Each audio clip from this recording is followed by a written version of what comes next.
Well, thanks for tuning in to yet another conversation of Alpha Strategist. It's a note that the Motilal Oswal team writes, and moving in from multi-asset portfolios 3 months back to showing confidence around earnings to now talking about a topic which they title as Albatross Gliding. And until I read Albatross Gliding, my opinion was always that an albatross around your neck is the only way I've used that term, and that's a bad one. Now we know that it can be used positively as well. So on that positive note, let me welcome in both our guests to try and talk about this note. Gentlemen, thanks for taking the time out. Ashish, I'll start off with you. What prompted this title? I'm intrigued to know that. Well, I think it's a continuation of our earlier notes. We've been last couple of sessions, if you remember, we've been clearly bullish on equities, and we've been saying that the earnings are coming through, the fundamentals are looking extremely good, and now we are in a situation where we are gliding or cruising. And albatross is a bird which has a very elegant way of gliding. And India as an economy and as a market is standing out, which is what we thought it should do early on in the year.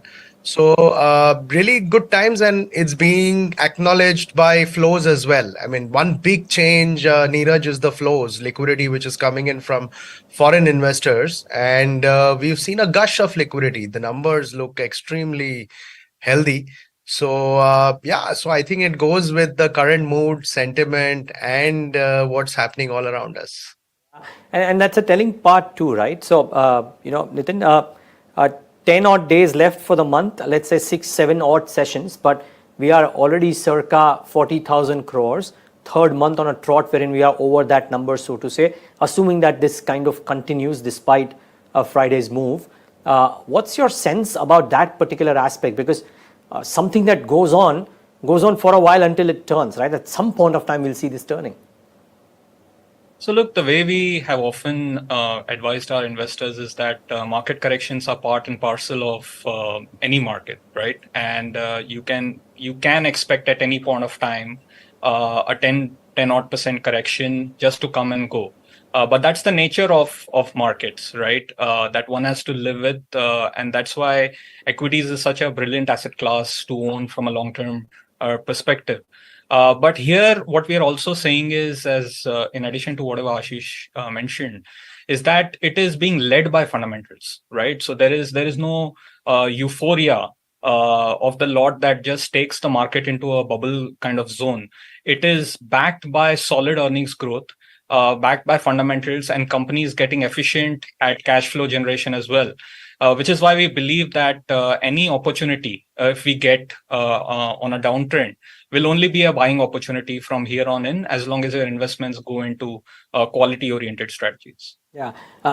The problem, Ashish, that is now happening, and it's a good problem to have, is that corrections are becoming shallower because earlier FI flows dominated, and yes, even now they do because they are large in number, but the DI numbers are very, very strong. So my question to you is, I heard Nitin say that corrections, if any, could be a part, and will it get bought into? How meaty could things become if Indian markets, maybe due to global factors or otherwise, would correct, let's say, between 5 to 10%?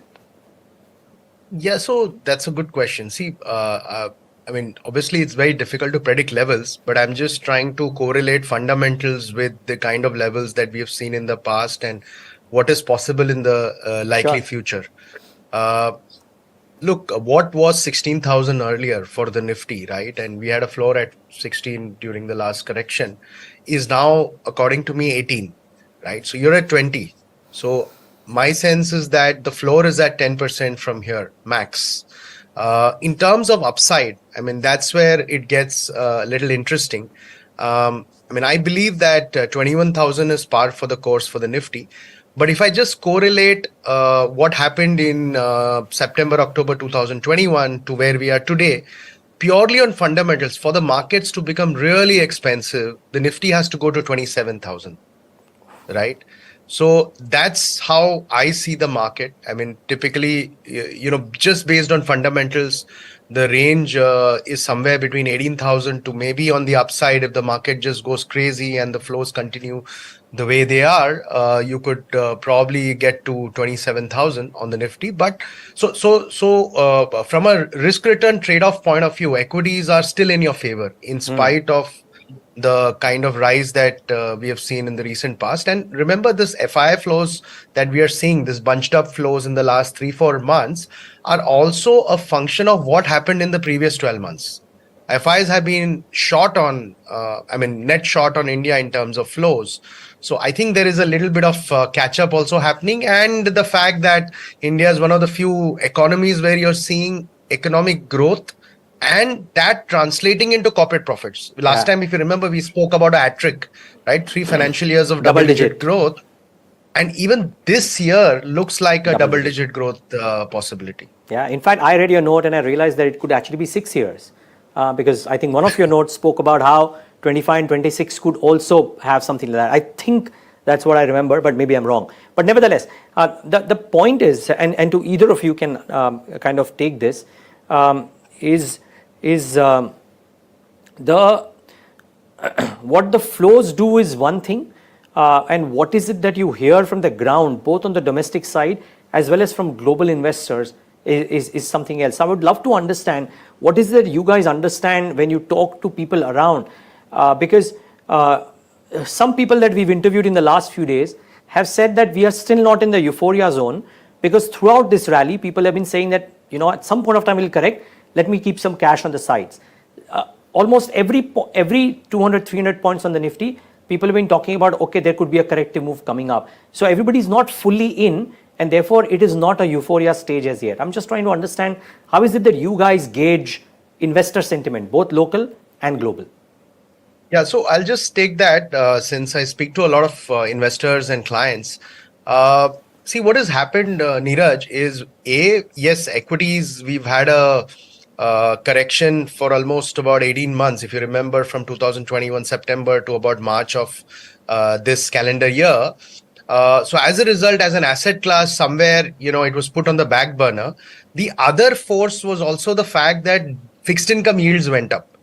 So a lot of HNI clients were actually busy allocating more and more money in fixed income. And I think this rise in markets also came about very suddenly, and led by FIs and liquidity. And then typically how it works is everybody then joins the party. So you're right that there is a bit of a missed out feeling in this rally, and there is a lot of money still waiting on the sidelines. So I don't see a euphoria really. So today the conversations are more about, hey, we want to allocate more, but in front of us, the markets have moved up close to 8 to 10%, and even the mid and small cap stocks have started buzzing.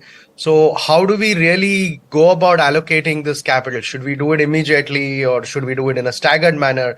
So that is the kind of conversation we are having. So that's why I do believe that it's not really a euphoric kind of a rally or a situation where everybody is allocated and everybody is really waiting to jump in. There is a bit of a missed out feeling already, but there is still a lot of capital sitting on the sidelines, especially from ultra HNI's family offices. Nitin, if you want. Yeah, pretty much the same. And I think in a market like this, it always makes sense to adopt a more staggered way of deployment. Got it. Nitin, slide number 18 talks about private capex on the rise. Two questions to that. One, thus far, except for select pockets wherein there is government spending, we haven't heard about a full-blown private capex piece per se. So it's not like the telltale signs are there. Conversations with government, we were talking to an economist yesterday who spoke about how traditionally in periods of global uncertainty, large private capital, except for select pockets, never comes in. It only happens when the global economy is stable. The global economy is anything but stable right now. So is it really on the rise, or is it very selective currently? You're right, Niraj. As of now, it is fairly selective, but I would say it is predominantly driven by PLI. Now, what PLI has basically done is it has, so the government has already, given that check out, right, for corporates to invest. So corporates have no option but to have already put in that deployment into capex. A lot of it you would have seen has already happened in the electronic space, in the auto space, so on and so forth. And that, to my mind, is the biggest driver of capex right now. But to our minds, if I had to just put a broader view on this, think about it this way, that it was only way back in 2003 to 2007 that you had a full blown capex cycle. Obviously at that point of time there was a host of greenfield projects that came on board, but this time what is happening is that you're seeing not just public capex, a little bit of private capex, maybe selective, but also household capex in terms of real estate. Now, real estate sector as a whole has certainly turned around over the last, let's say, year and a half, and you're seeing a lot of velocity, and also a lot of inventory, unsold inventory levels have seriously come off. So I think if you look at a slightly broader measure to the capex that we otherwise associate to private, I think you would find that India is certainly coming of age now in that entire cycle. Okay, let's hope it becomes even more prominent in the times to come. So, and thanks for the clarification. It's good to understand the nuance within that private capex piece as well. Now, you guys look at data, look at there's this temperature gauge or this sensitivity gauge that you bring about in all the notes. I haven't had a chance to look at it this time around, but the market's having rallied the way that it has. Where does it stand now? What does it tell about the near term? So as of now, the temperature gauge index is still in the fair zone. Although I would say that it's inching upwards towards expensive, it's still a decent way to go. But what the temperature gauge index does take into account is where interest rates also stand in the system. And today we are standing, if you look at it from a 10-year GSEC perspective, we are, let's say, about 7.07, 7.08 kind of levels. So going forward, if I take a trajectory over the next year or year and a half, we certainly are of the view that interest rates may remain stable and may come off eventually over a period of time, in which case valuations have the potential to re-rate themselves as long as earnings place catch up. Right. And we do believe that fundamentally speaking, we are on that trajectory where at least for FY24, banking will certainly lead that view. Along with auto and oil and gas. I mean, these sectors are expected to contribute almost 82% to the Nifty's profitability for the coming year. So healthy earnings growth should provide a cushion to valuations going forward. And as and when interest rates actually, trend lower over the next, let's say, 18 months to 24 months, we should be in a much better spot from a valuations perspective as well. Just to reiterate, Niraj, we use the temperature gauge for allocations. So typically in the zone where we are recommending for any incremental allocations, people put in 50% right now, and 50% they could stagger it over the next 6 months to 12 months. Okay, so just a follow up on there and then the follow up on the other piece. But Ashish, I remember, I think, pardon me for not remembering the exact one, maybe it was April, but at that point of time, the call was to be allocated in multiple assets, right? And are the proportions of allocation to equity versus the other assets different than what they were maybe in April? So in our multi-asset portfolios, yes, the allocation to equities would have gone up purely because of the mark to market. But today we are in a zone of valuation in equities and where the other asset classes stand. If I were to build a fresh portfolio, I would allocate as per plan. I mean, I wouldn't go, let's say, overweight or underweight on any asset class. So we are in that mid zone right now. Okay, get the drift. Last couple of questions. So I'm just going to get back to the spirit of the note, right? A lot of people get phased or, out by the market having moved higher. So the way you said Ashish, that a lot of people wanted to allocate and couldn't allocate because aankh ke samne markets went up. For a lot of people, because they were allocated and the market has inched up, they get this jitters of should I book out, right? But I'm just trying to get back to the theme that when you're trying to say there is an albatross gliding, which means that it is on a safe, steady path, assuming everything stays constant, it might be a better idea to stay invested as opposed to try and tinker too much with a portfolio? Either of you? Yeah, absolutely. I mean, that's what I was indicating, that you're in that mid zone where even if you want to deploy additional amounts, you could do it, gradually. But whatever you have, you should stay put because the risk return trade-off is skewed towards the upside on equities at the moment. Got it. I may have missed out on something because this is an exhaustive note. Nitin, is there something else? There is fixed income, gold. I just thought equities sounded so sexy. Let me not try and tinker around too much with something else. But is there something that I've missed out? Yeah, the one important aspect that I'd like to add is from a valuations perspective, we often look at the price to earnings, right? By itself, we believe that's not the only measure that one needs to take into cognizance. So we put an interesting study into this month's note, which talks about enterprise value to cash flow from operations. And what we have found is that this ratio, EV to CFO, has pretty much remained the same vis-a-vis the previous peak of August-September 2021. Now, why this is interesting is on two counts. Is, let's say, from that level to today, the Nifty might be up, let's say, about 6 to 7% or slightly higher than that.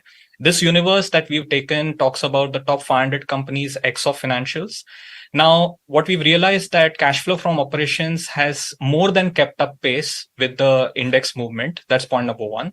Secondly, you should remember that cost of capital at that point of time was about 6.2% as measured by the 10-year GSEC, which today is almost 90 bips to 100 bips higher.